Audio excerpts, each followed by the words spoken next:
one time, one sister was telling me, I want to marry this person. I said, why? She said, mashallah, his voice of Quran is very good. I said, okay, just follow his YouTube channel.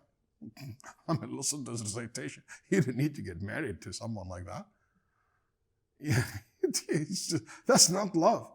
Or, oh, he miskeen, he went through so much in his life. Or miskina, she has no one to do. That's petty. You want to give her financial help, or you want to give him money to help him, that's, he needs a counselor. It doesn't mean he needs a wife or a husband. You to become his wife. That's petty. That's the very big difference between these. And a lot of people mix between them. So make sure that you don't be, and it's hard sometimes to differentiate because these emotions comes mixed. It's not like, okay, they are well identified and no, but just you have to be careful and not to be deceived. And they're part of the mystery of love. Okay? One of the things that you have to be careful about that researchers telling us that people who are newly in love produce decreased level of hormone serotonin as low as levels seen in people with OCD, obsessive compulsive disorder. What that means? It means that intense love can cloud your mind, can make you, obsessive into the relationship. And sometimes that can blind you because I hate to break it for some of you, that love is not always enough to sustain a marriage. Love is not always enough to be married to that person. There are so many loves does not mean can lead to marriage. And after a while, people realize that. I will never forget a sister told me, Sheikh, I need to get divorced. I said, what happened? She said, Sheikh, you don't know what I had to go through to be married to my husband. I lost almost my family. I said, tell me. And she was crying so hard because she's pregnant. But she can't take it.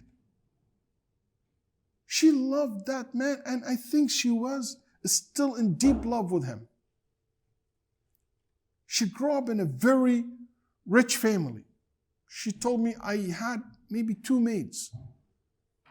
One of them 24/7 dedicated for me, or like all the time for me, right for me. Another one for the house.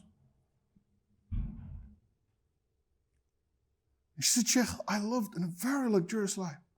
And I fell in love with this guy who from a different culture, different country, and he was very poor, but he's religious. And my family is not that religious. And I fell in love with him. I loved him. I loved how righteous he is. And my parents told me, if you marry him, we have nothing to do with you. I said, I don't care. I will drink water. I will eat bread. I will dip bread in oil. It doesn't matter. Yeah, this is like the nice, word.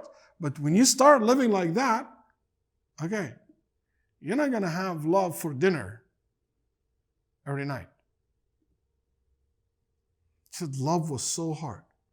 But it's not only the materialistic part of it and the money and the shortage, and we're living in a very bad house, broken.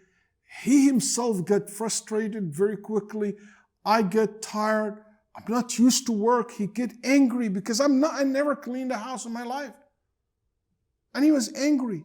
He kept telling me, my mom, I'm not your mom. You better be like my mom. La, la, la.